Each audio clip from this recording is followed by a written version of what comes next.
Drink it in, drink it in, drink it in, man. It is picked off by the line. Darius Slay's got it. Coming back right side, 25. Picks up a block at the 30. Darius at the 40. Drink it in, drink it in. Drink it in, drink it in, drink it in, man. Rolls to the right. Stafford throws deep. Got a man out there. End zone. Caught. Touchdown, Detroit Lions. Marvin Jones. Stafford! Drink it in, drink it in. Touchdown, Detroit Lions. Cornbread. Stafford! Drink it in, drink it in, drink it in, man. Detroit Koolaid drinkers, pour yourself a glass, would you? Drink it in, man. Pour yourself a big old glass, that Honolulu blue flavored Kool-Aid.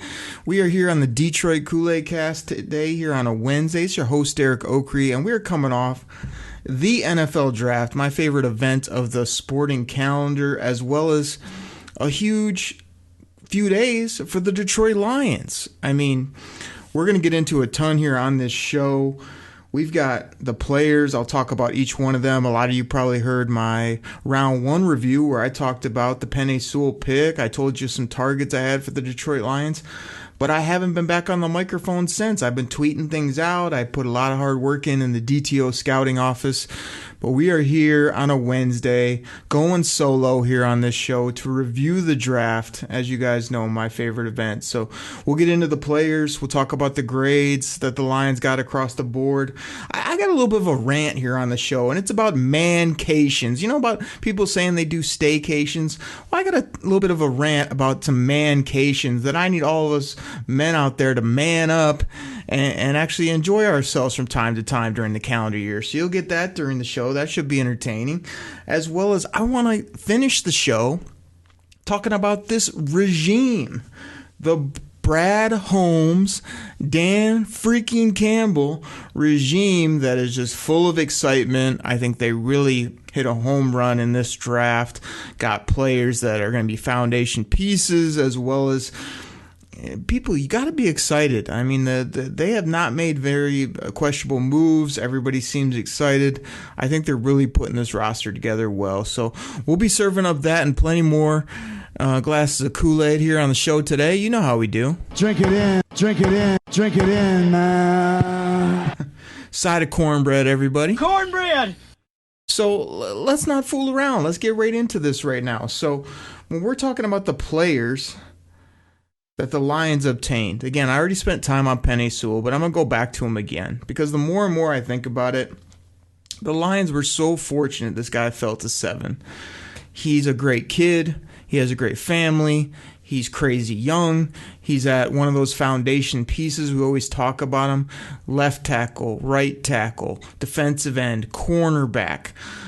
Quarterback, obviously, and then sometimes a dominant number one type receiver. Those are kind of the main positions that I call premier in 2021 in the National Football League. Now, I know that back in the day, you had to have a big old running back, big old middle linebacker, things like that. I just don't think that's the case. So if you can figure out your tackles, your quarterback, get people to rush the quarterback, you're sitting good. So Penei Sewell is going to be a foundation piece.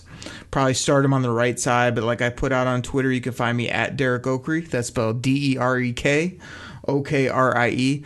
I am not opposed if he's just better, or if they just think it's a better long-term play to put him at the left side, because I'm pretty sure, because Taylor Decker got pizzade, that he would not mind going to the right side and playing right tackle as well. He's a team guy. I'm sure he could figure it out just as well as Penei Sewell could figure it out. But I definitely think they'll put him on the right side. I think he's going to be physical. He's going to be dominant. And if you haven't, I told you last time to go watch some tape on this guy. When they throw a flare screen to St. Brown, our new slot receiver, who we'll get to in a bit, Penei Sewell's going to be peeling out there looking to take somebody's head off, which I can't wait to see. When they throw a little flip screen to DeAndre Swift, remember those plays back in the day where Rick Wagner was out there trying to run down and make a block on a screen and he would just whiff on everybody every time? Remember way back in the day when I started to be a Lions fan and Dominic Raviola would be running down looking to block someone, instead would just slide to the ground and not take anybody out? Yeah, that's not going to happen anymore because Penei Sewell is unbelievable with his feet, his speed, his ability. There's going to be times where it doesn't look pretty. There's going to be times where you're like, wow, he looked a little bit off balance. But what he does, he gets the job done because he's bigger and more physical than most people, and he's only going to get better with time. So I love this pick on so many levels. I have no problem with how fired up Brad Holmes was. That type of energy was incredible. If you missed it recently, I tweeted out exclusive footage of Brad Holmes grabbing Rod Wood in celebration and throwing him through a plate glass window circa Kurt Angle and Shane McMahon back at the King of the Ring back in the day. I mean, I loved how Brad Holmes just ragdolled Rod Wood all around the office after that pick. He almost broke his little table. Pen almost flew up through his eye if he didn't have his cool glasses on, the see-through clear glass frames. I mean, you got to be a boss to rock those. You know what I'm saying? Like, Brad Holmes continues to just show me more and more that he's intelligent, he's smart, he's aggressive, he's got some moxie and some personality to him, and he knows football. He knows who to take. So Penei Sewell was tremendous. I gave you guys some targets. The Lions passed on those targets in round 2. They didn't take Jeremiah Owusu-Karamoah from Notre Dame, the crazy linebacker safety that could fly around. They didn't take Trayvon Merrick, the safety from TCU. There was plenty of players that dropped to the Lions that they passed on. But they took Levi Onwuzurike, and I mean, I got to tell you, like, this guy wasn't in many of my mocks. I knew he was top in the defensive tackle category, but it wasn't a guy that I took off, and it wasn't a guy that I had on my radar. This has been known to happen in the drafts. A guy that I either don't like or don't spend a ton of time on or don't think the Lions will be targeting. And sure enough, they take him, and the more you go and watch the kid, he can play over the nose. He can play 3 technique. He can play 5. He can rush the passer. He can eat up blocks. He can sack you.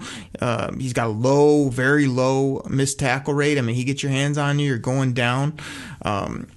He's just a really good piece up front. Now, what I'm trying to figure out is how good. How good can Levi be? Is this going to be a guy like early in his rookie year where he's jumping off the screen on Sundays where we're just like, look at Levi. Like, you know, everybody out there. I'm only going to really say his last name a couple times. I want to limit it. I was recently recording with Benny Blades, and we got into some big arguments about nicknames and what we need to call people. So you got to check that out if you're listening to this on Wednesday. Remember, Thursday morning drops Believe in Lions. That's spelled BLEAV in Lions on the Believe Podcasting Network. Man, me and Benny Blades got after each other and had some fun on this week's show, as we always do. But we're talking nicknames, and I was like, you know, I know we always go with like initials and whatnot, but Low sounds pretty good. L-O.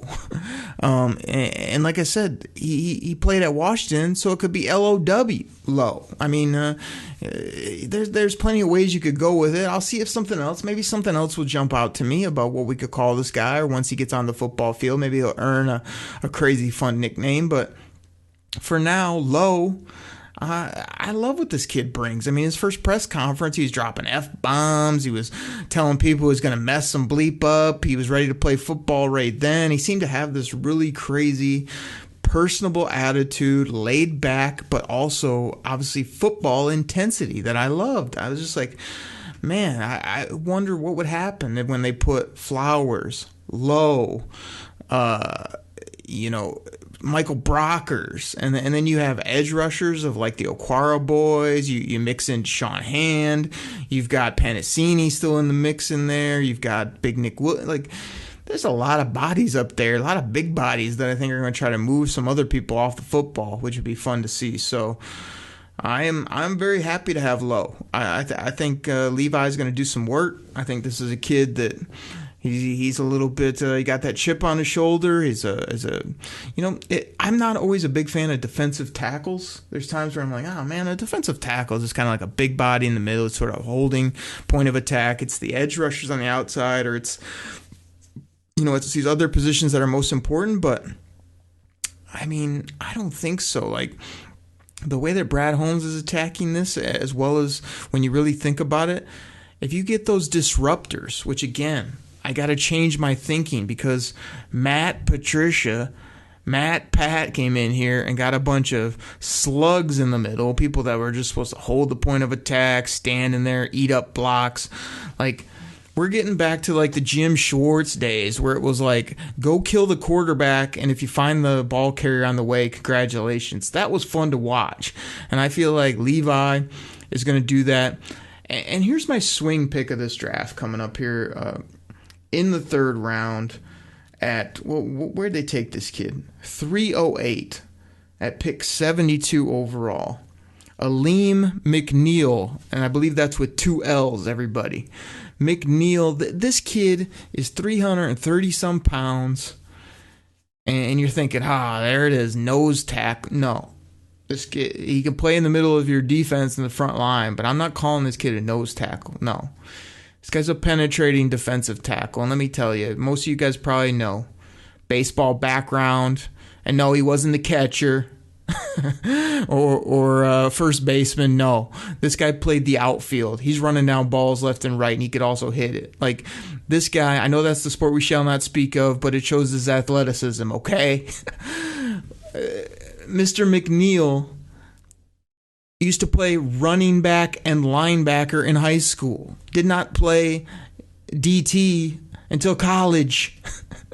This guy, like I said, he wears 330 pounds well, and by that, I mean he's got a big old gut, he's got a big old backside, and when he lays the lumber on you, when you watch his highlights, he lays it on you like Nick Fairley used to do, where he's coming to hit you and then drop the weight on you. He's coming to hit you and slide up off you and get up and start dancing.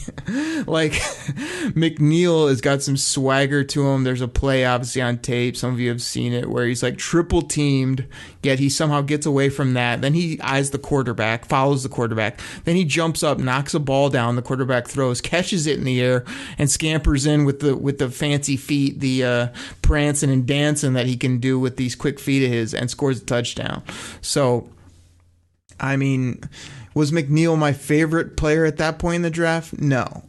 Was he a guy that was really on my radar, top of my radar? A guy took him a lot of mock drafts? No, I don't think I ever took him. Did I know he was sort of in that upper mix by a lot of experts, quote unquote, at the D tackle position?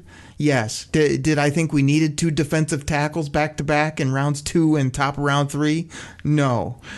But now that it's done and I look at it, am I excited to have 2 big nasty personalities, bodies, and guys that can also get up the football field, get around people, and attack the quarterback, running back, and just disrupt the other team's offensive line? Yeah, that fires me up. That really does. That got me real excited. So I'm loving McNeil. I mean, I think he's either going to be way better than advertised or possibly disappoint, but I'm obviously hoping for the former, serving up and drinking that Detroit Koolaid on Mr. McNeil. Drink it in, man. So drink that in. I think this kid can, if he can move the way I think he can move, and if he can attack the quarterback and they can put him in spots to do more than just anchor on that D line, it's going to be fun to watch. It really is. And they're going to be fun to watch because the other guys we already have. Like, he sort of came in where offensive and defensive line is where we had the most bodies and kind of the most depth and most production.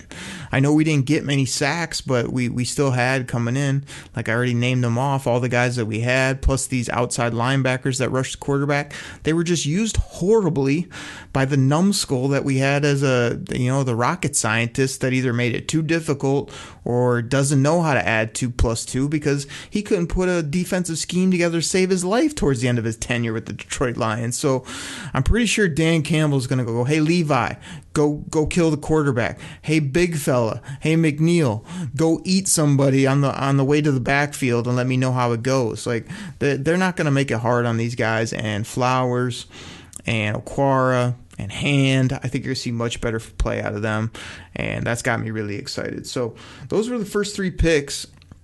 No fancy receivers, no tight ends, none of these fringe type football players. Beef, big right tackle, big old defensive end interior type player in Levi. Big old interior defensive tackle that can also get after you in the run and the pass game in Mr. McNeil. Now, later in the 3rd round, the Lions took what I think was a tremendous value pick. Big time upside with this kid. This kid was supposed to go probably more so in round 2, middle of round 2. Here he is at the bottom of round 3, 6'2", 212 plus pounds. One of the better names in the draft, which again I can't pronounce very well, but I know how to say his last name because I loved his brother, who actually was a bumski in the NFL after he got taken, but I loved him coming out. One of the misses that I've had along the way, there's been multiple, but I've also had some tremendous hits, DK Metcalf and others. So with the late 3rd pick, what was this? 338, pick 101. They took Iffy Melifonwu.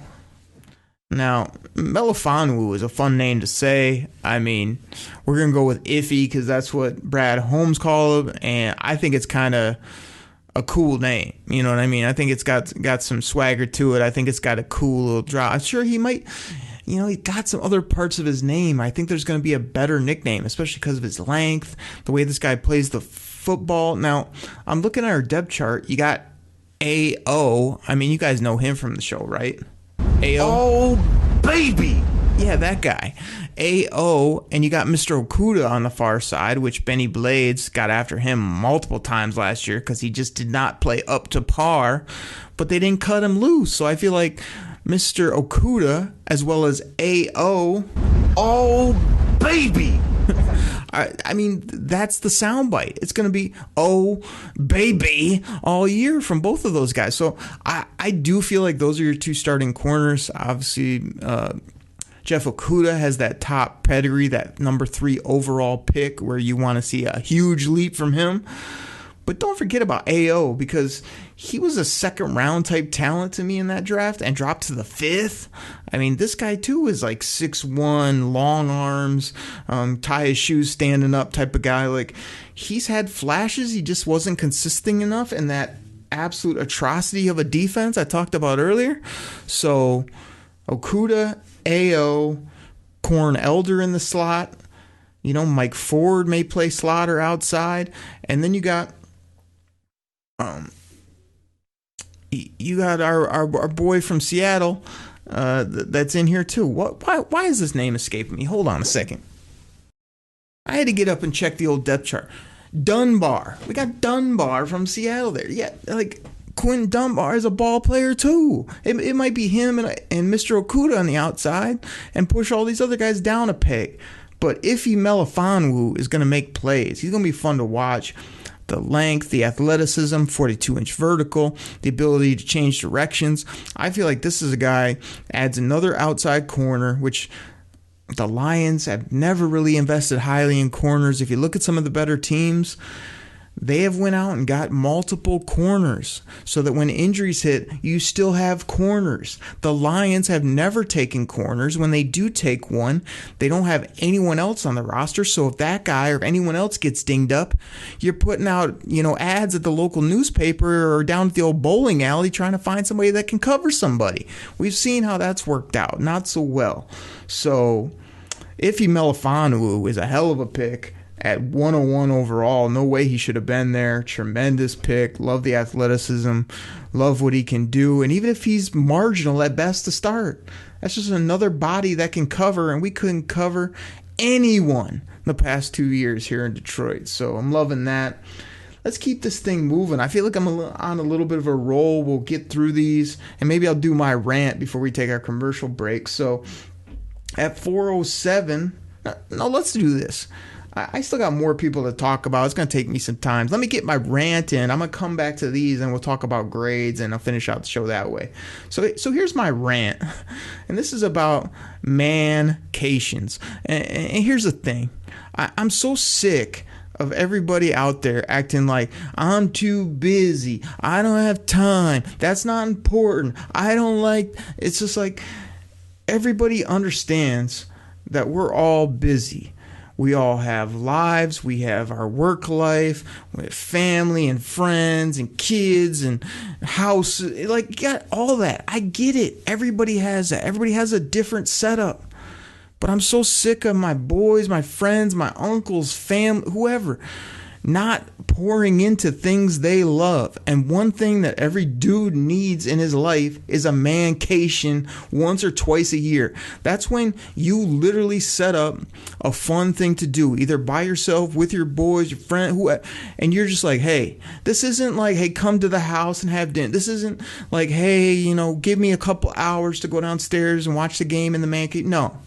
I'm talking mancation about putting your foot down, people, and I'm talking to the dudes mostly out there and being like, hey, I'm taking this time off. I'm doing this. I'm going here, and I'm going to enjoy myself. And when I come back, I'm going to be back to my regular life, because the last few years, probably the last 2 to 4 years, somewhere in that range. Like, I've done this with the NFL draft because I love the draft so much. I've taken time off work. I've actually, taken the old DTO scouting office and set up shop at like a crazy cool hotel. I've obviously pimped out my office here when the draft rolls around, and I just drink it in. Where's the soundbite, everybody? Drink it in, man. I drink in the NFL draft. Why? Because I like the NFL draft. It's one of the things I enjoy during the year. I don't make excuses for it. I don't explain it away. Oh, I've got my work. Yeah, I got all those other things too, which I do every other time of the year. I do those every other day of my life. But for 2 days, I ensconce myself in the NFL draft. I get food. I probably gained 10 pounds during this draft. I eat. I enjoy. I laugh. I work my draft boards. I call my buddies. I tweet it out. I just enjoy. And then I go back to the daily grind that we do. Now, I know a lot of you out there got 4 or 5 kids, a mortgage. You're working these crazy big jobs. You're thinking, well, I got all this stuff. Is so important. If it's so important that you can't put something on pause for a day, 2 days, whatever, just to exclusively enjoy something you like, there's a problem there. And I'm here to give you some mancation ideas if you think that you're either too cool or don't have time or you're just so important you can't do these. You're going to tell me these don't sound good? If you love golf, I hate golf. Golf sucks. Why do I want to pay a bunch of money to be horrible and not be able to hit a golf ball? I don't. But I know some of you are decently good at golf and you enjoy golf. Here's a mancation for you. Take you and your boys and go down to the Masters one year and drink that in a little bit. Go down there with the patrons. Go down there with your white crispy shorts and your polo and a couple adult beverages and drink that in. Drink it in, man. That'd be fun, right? But you actually have to plan, pay some money, and actually tell the wife and kids, hey, I'm gonna be gone for 2 days, but after those 2 days I'll come back and do whatever the hell you want me to do. There's one. Another one. You like college hoops? You're a college hoops guy? Final Four. Load up, go to Indy, go wherever, hit up the Final Four one year and just drink it in. Drink it in, man. Are you old school wrestling fan from like the 80s or 90s? Do you just love wrestling but you don't want to admit it because everybody makes fun of you or your wife told you can't watch that anymore? Or why would you still enjoy that but you actually enjoy it? Well, get up off your ass and open that wallet of yours and go down to a WrestleMania one year and just enjoy it with all the other people that love that. Is that so wrong? Can we not take a day or two out of our lives to enjoy some of the things we enjoy and not be making all these excuses about how important we are, how busy, or how like it's going to ruin our lives? No, it's actually going to make your life better. You just don't know it because you never do it. Man, this is a good rant. I got more to do. You love fantasy football like I love fantasy football. I'm in all these leagues. I do all this. Take a year and take your draft day, and instead of doing it, in between dinner and when you got to tuck the kids into bed, get it. Like I said, get a fancy swanky hotel, make that your draft room, maybe even go suited and booted on draft day, and just enjoy your draft with your buddies. Like kick back, and then when you're done with that, go hit the hotel pool and go get a couple cold ones. Like just do it up big. Because it's one half a day of your life, and then go back to the normal runaround that we all do all the time. I got a few more here. So the draft, you should soak in. Every dude on their bucket list should be go to a Super Bowl. You should wait till your team makes it, and then pay whatever it costs, whatever it takes to get your butt to a Super Bowl when your team is there. That when the Lions are in the Super Bowl, I will be there.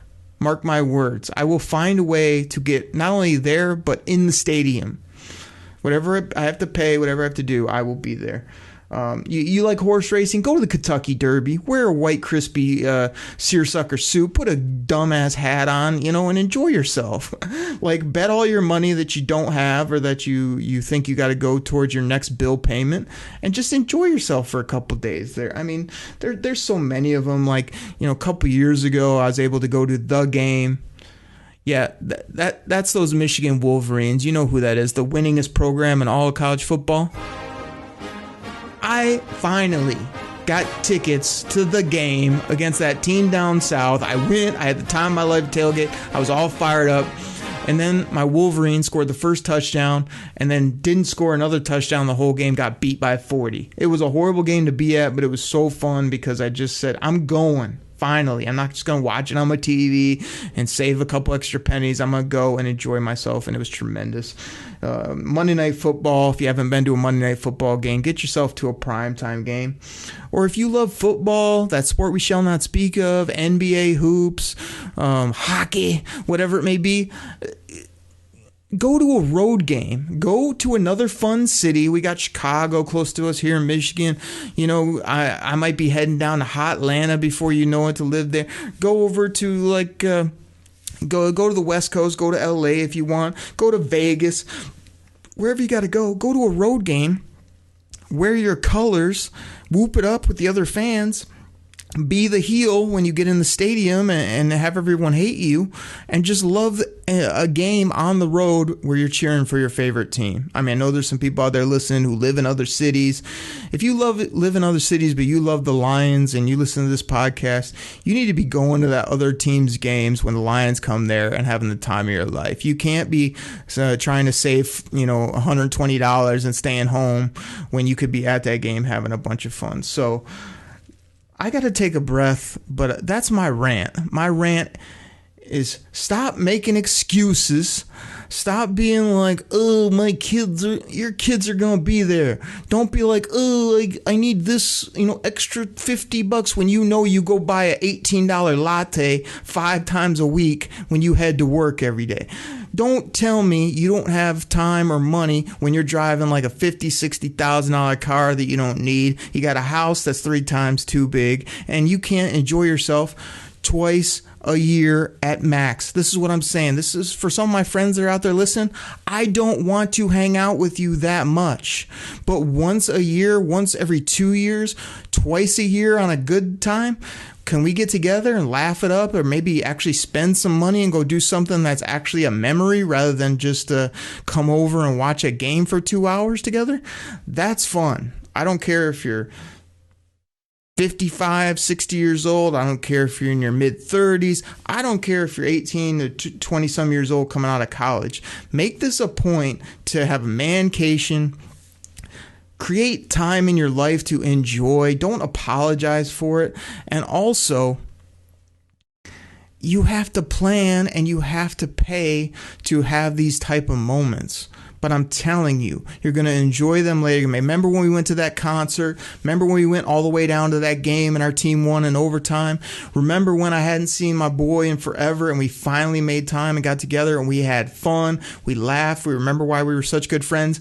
And then, oh, by the way, we went back to our job we don't like. We went back to our kids that we we went back to our wife, which we adore. We went back to the house that we pay so much for. We got back in our fancy car and life was still the same. It didn't fall apart. All you did was enjoy it for a few days.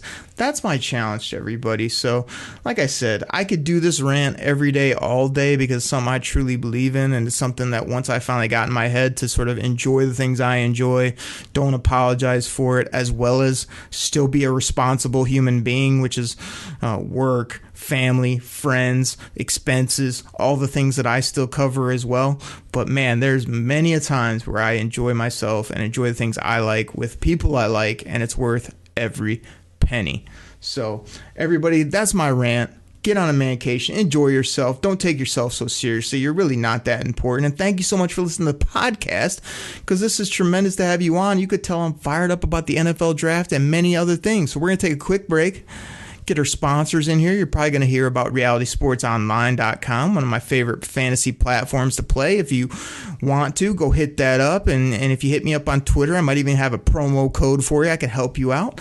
And you'll probably hear about my Believe in Lions show. Who knows what you might hear about? Sponsors always coming in and out. I don't know what's going on the sponsor side. I'm just here talking football with the fans. And it's draft week, draft recap week, and I'm ready to go. I'm fired up. So everybody take a quick listen to that. We'll be right back talking players, grades, mentality, new regime, excitement, everything that's going on with the Lions. Everybody, we'll be right back.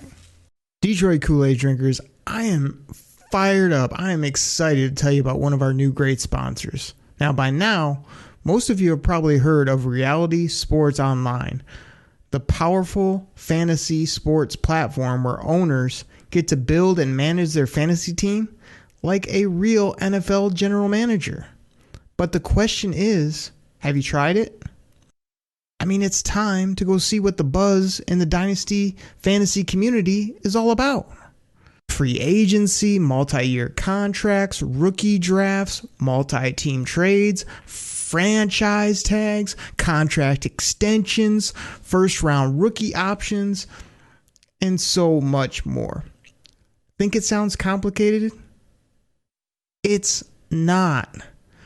The best thing about Reality Sports Online Fantasy Front Office is that it doesn't take any more time than a standard league. It just requires more strategy. Do you think you're among the fantasy elite? Well, this is the platform to test your mettle. Still not sure? You can test your general manager skills for free in a mock free agency auction.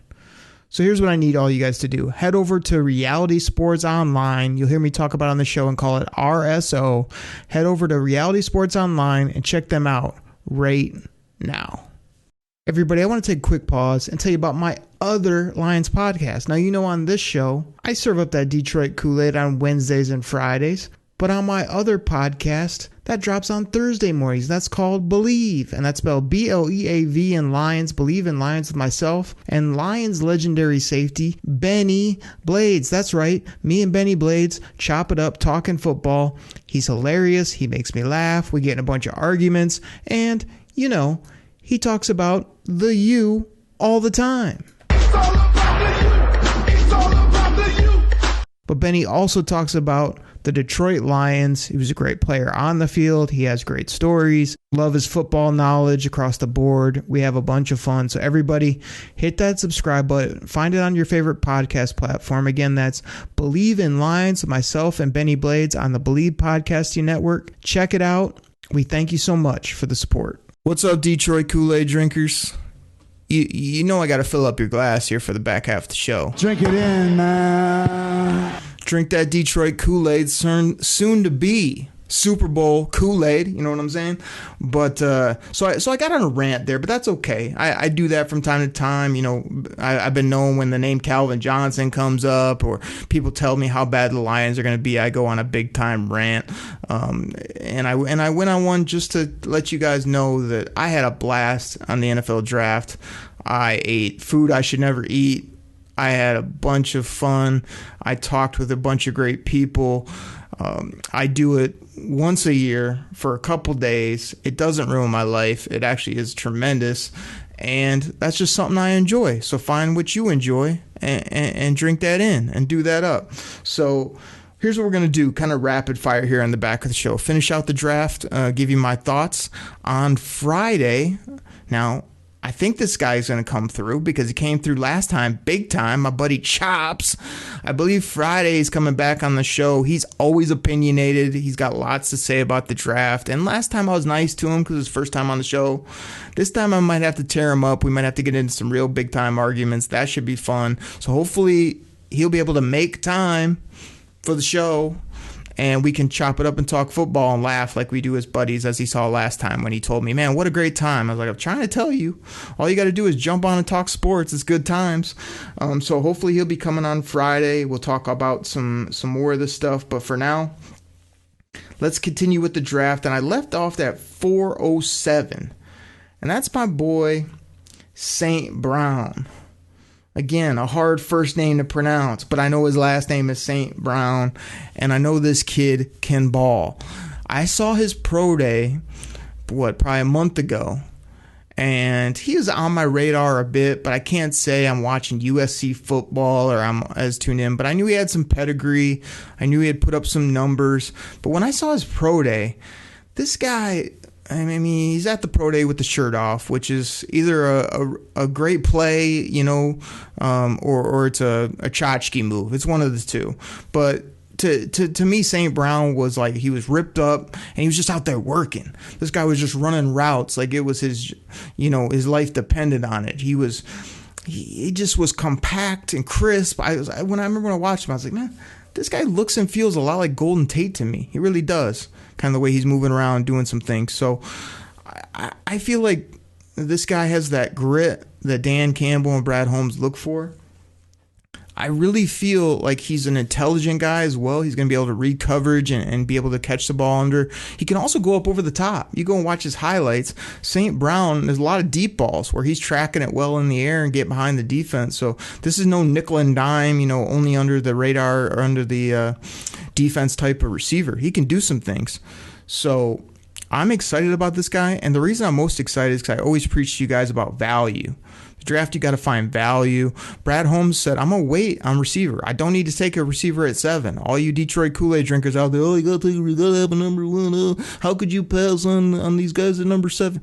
The reason he can pass is because he went and got some big bodies, some foundation pieces, some people movers, pun intended. What up, Detroit? And then he went ahead and got his receiver here in round 4. What pick is this? 407. So that's 112 overall. And he got himself a gritty, grimy slot receiver. Now he can let Tyrell, Perriman, and Cephas figure it out on the outside. Even him and Cephas can maybe split some interior type routes. And obviously they still need to add to that position, but just a really crafty move. I feel like St. Brown, you know, there's some things on tape where I was just kind of like, I'm going to see if that translates, or we'll see if he can really make some plays. But based on value, he's top receiver on the board for me at that point. A nice little sneaky pick, and I liked it a lot. So I'm excited to see what he can do. I'm really hoping he can come in, win that role right away, and do some nice things for him. All right, let's go ahead and move. So at 408, they took St. Brown. And let's see here. That was 407. Sorry, I see 112. But right after that, the Lions jumped up from the 5th round to 408. So back-to-back picks here. And took Derek Barnes from Purdue. Now, I saw a couple reports. Derek Barnes is he's a special teamer, a back, you know. I have seen some things online, on YouTube, on Twitter. Derek Barnes, I'm going to call him Derek Brown. Derek Barnes from Purdue can play some football. This guy started out at edge, then moved to off-ball linebacker. You watch some of his tapes, highlights, he can diagnose, man. He knows where the play is going, and he shoots the gap and gets there. And, oh, by the way, he makes the tackle, unlike some of the other guys that we've had that had athleticism. He's got long arms. He can make tackles. Is he going to miss plays from time to time? Sure. But does he have absolute elite speed or coverage ability? No, I don't think so. But what he does have is that versatility you look for. If you can play a defensive end or middle linebacker, that's pretty freaking awesome right there. And like I say, I jumped out of my chair when I saw some of his tape where he just sitting there reading, exploding on guys, making great tackles, making sacks. There's times where he's reading coverage. He got his hands on a few footballs, a couple INTs. And then the clincher for me with Derek Barnes was his interview after the fact. I listened to him for, 2 minutes. I'm like, this is a future captain of the Detroit Lions.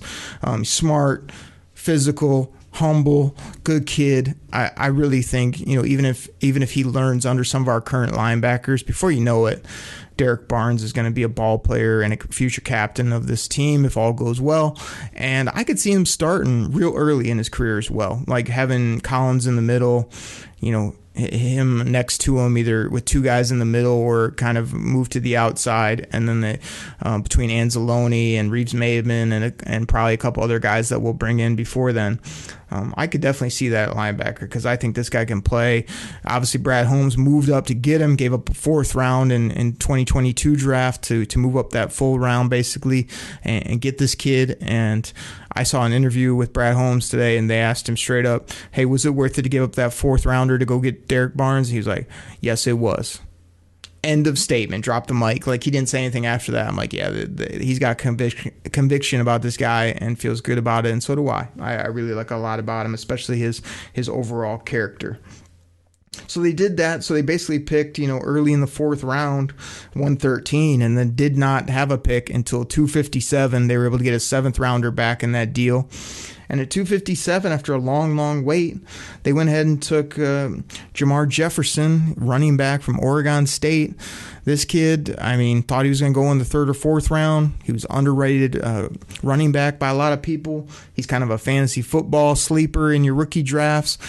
But I don't mind it. I don't, but I don't love it. I feel like there were some other spots they still could have taken there. It just depends what he does. If this kid comes out and starts making dynamic plays and, eventually replaces Carry-On, and then it's Jefferson and Swizzle and our boy from Green Bay there. You know what I mean? Like, I think that's going to be fun to watch. 3 young guys back there doing their thing. So I don't know. Like, I just think this draft was so solid. You're just looking at beef up front. Still got a corner and a receiver, which are kind of more fringe positions, but still very important. And then you come back and you get this versatile, great character guy at a linebacker spot, which everybody knows we needed. And then you come back and you just say, screw it. We're going to take a running back because it's going to cost us nothing late in the 7th round. We think this guy can play, and he should have been taken way earlier. So give us the value. So I love this draft from top to bottom. If you guys are out there wondering, I did tweet it out, but I'll give it here quickly. My draft live on the clock when I'm working my boards and I'm trying to figure out the needs for the Lions and who I would take if I was actually making these selections. I would have taken Penei Sewell at 107. I would have taken JOK, Jeremiah Owusu-Koramoah, at 209, pick 41 overall. Obviously, I didn't know about the medical that came out talking about he might have heart issues of some sort, but usually those end up shaking out okay, when it's all said and done. At 308, pick 72 overall, I would have taken De'Ami Brown, the wide receiver from North Carolina. I really liked him on tape, as well as I thought that was a dynamic value type pick at that point. At 338, 101 overall, I would have taken Jamar Johnson, the safety from Indiana. I liked the turnovers that he had, as well as just seemed like the best safety value. And I feel like the Lions needed 1 or 2 safeties in this draft. So I took it late there in the 3rd. I thought that was a good selection. 407, 112 overall, I took Brevin Jordan from the U. And you guys know I always say that because that's for Benny Blade. Same with this sound drop. He's always talking about that U because, I mean, I don't know. From time to time, he happens to mention on our other show, Believe in Lions, that's all about that U.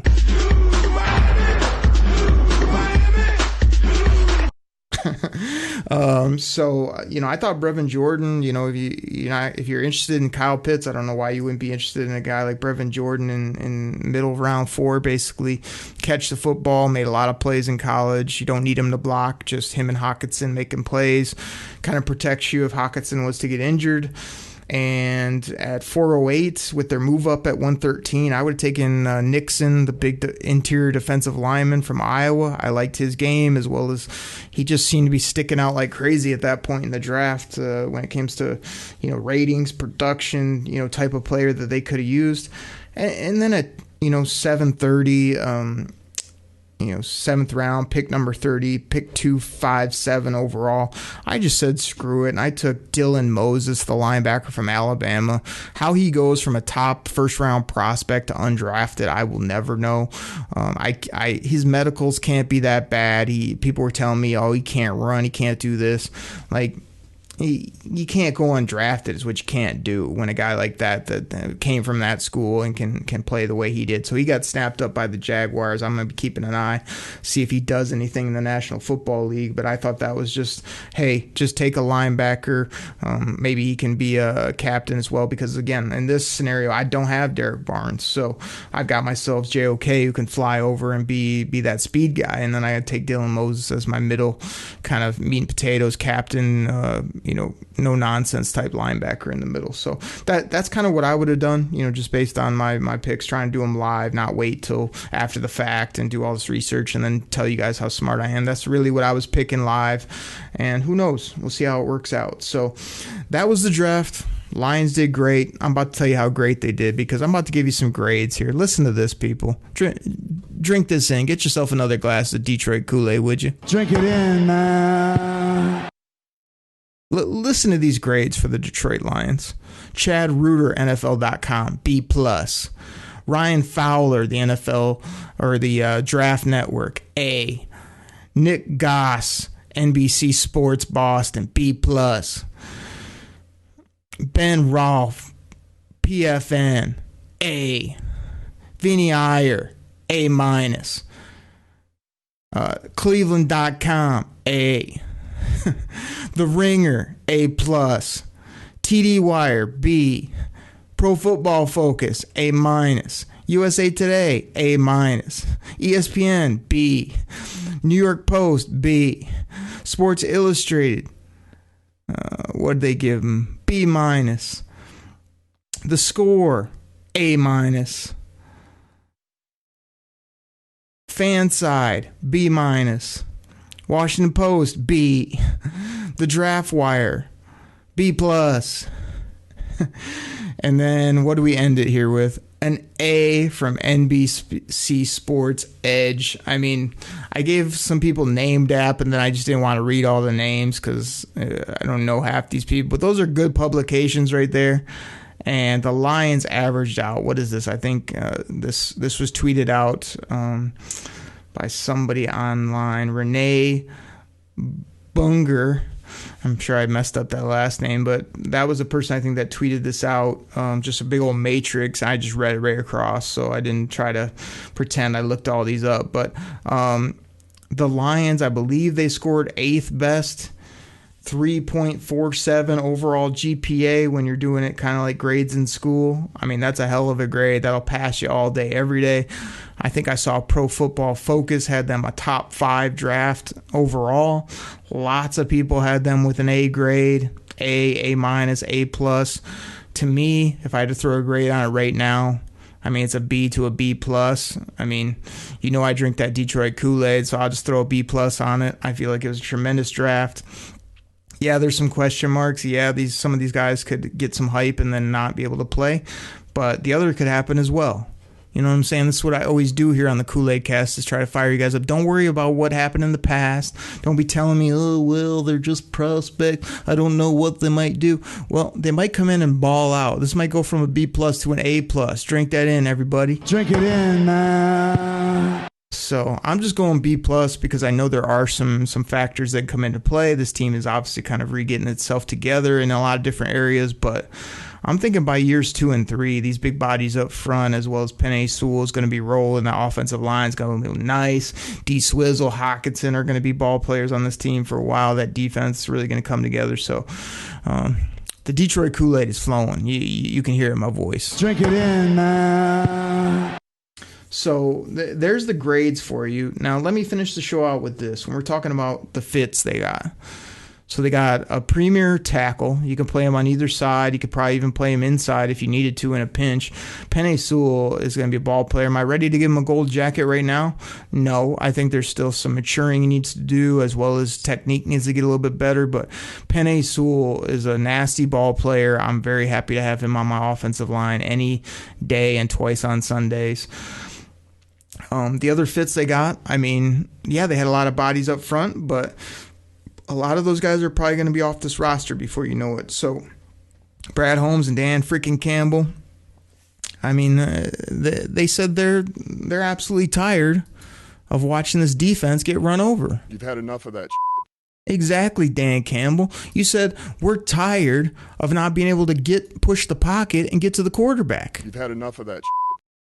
They said, Detroit, it's time to get an offensive line that's dominant and a defensive line that's nasty, physical, and will get after you.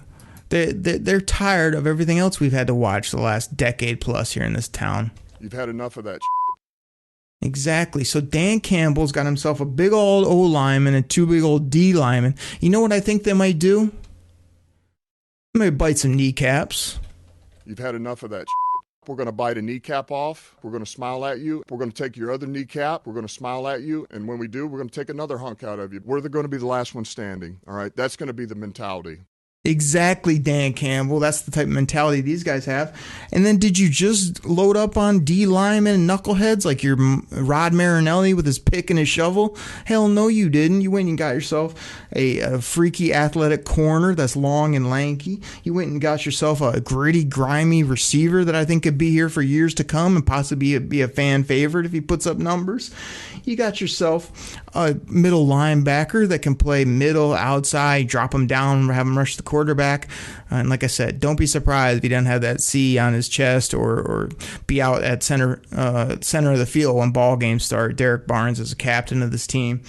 And then the other fit you got was another running back at no cost that could give you great upside. So they filled needs, but they didn't go crazy with it. So I like that. And let's talk about the mentality. Dan freaking Campbell and Brad Holmes brought in guys that love football, that also want to rip your face off. They brought in guys that I think won't be problems off the field. They also brought in a mentality that you don't have to sit in the draft room with your baseball bat and your hand over your mouth. You can actually whoop it up, have fun, and enjoy yourself because you love the type of football players you're getting and you love the game of football and you know what you're doing. So I love the mentality. I love the excitement, and I think the guys are going to show that when they put on that Lions jersey as well. And let's just finish it out with character. Do I want ball players? Sure. But I need those guys to be healthy physically, and I need them to be good character guys. And I'm talking football character as well. I don't need, 22 choir boys, but I do need guys that love the game of football, that are going to be good in the community and aren't going to give me headaches, aren't going to, be all about the money and everything else. So, I think we got good character across the board in this draft. I'm really excited to see what these guys do, and these are going to be character guys that can also ball out, that can actually play. So does Brad Holmes still need to add some free agents? Yes, I'm excited to see what he does. Am I really excited now that I've seen one of his drafts to see what he can do with 2 first-round picks and in the next 2 years, and a lot more draft capital that he'll probably obtain throughout the years as well, yes, I'm set right now that I'm excited about Brad Holmes and Dan freaking Campbell. I'm excited about this young Lions team, and you guys need to be excited. So as much as I went on my mancation rant, and I told you need to get your head out of your backside and enjoy yourself, you need to get all this SOL, all the Lions have never won, oh, they're never good, it's not going to work, I'll believe it when I see it. You need to throw all that out the window as well, because this team is getting turned around, it's getting flipped on its head, and by two guys that have our alpha mentality. They have moxie, they got swagger. These guys are going to be players type of guys. These players are going to run through, they're going to love these guys. Why? Because they know what they're doing, and they also aren't afraid to laugh with you. They're not afraid to chop it up with you.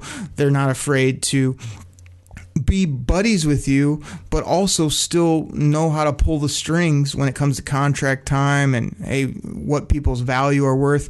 But yes, these guys are going to be welcoming to players. They're going to go out and recruit play. They're going to be much more of a dynamic organization than when it was you're either a Patriot or you're not. Or, Matt Millen didn't know what he was doing. But, Mark Mayhew learned under the guy that didn't know what he was doing. Like, everybody, we're not there anymore.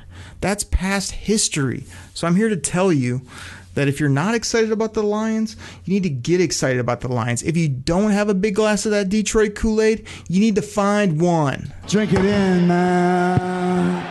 Now, and drink it in, because the Detroit Lions are doing some exciting things. I think we're going to have an exciting product. I hope, and I'm pretty dang confident they're going to add more players that are going to be fun to watch before we get to the season. And even if 2021 is a little bumpy, 2022, 2023 are going to be real exciting. There's no reason this team can't be the new ferocious squad in the division. I'm excited. What a draft by this regime. Great players, positions of need, physical players, and we will get the receivers, the other fringe positions figured out. But loved what they did. Loved the grades they've got. Love drinking that Detroit Kool-Aid and serving it up for you guys twice a week here, Wednesdays and Fridays. Drink it in, man. I mean, this was a great draft. Woo! I mean, we're going to hear a lot of this from Dan Miller when it comes to when this offense gets rolling. Touchdown, Detroit Lions! I mean, I always use it for AO, but we might just be saying this a lot next year. Oh, baby. I cannot wait for it. So, everybody, thank you so much for listening. I tried to entertain you, tried to give you some football, gave you a rant or two, and tried to get you fired up about these players because I'm excited. Can't wait to see what else they do. I can't wait until football gets back and we get rolling with this new regime, new quarterback, new offensive players, new defensive scheme, new coaches, new draft picks. Oh, man. Drink it in. Drink it in. Drink it in. Drink it in, man. Take care, everybody. That's all I got for this episode of the Detroit Koolaid Cast. Check me out on Friday. Same place, same time, and we'll drink it in then. Thank you guys so much for listening. Get hype about the Lions, everybody. Take care. I'm out. Pack the bags, start the plane. This game is over. It is over. What a comeback by the Lions. Drink it in, man.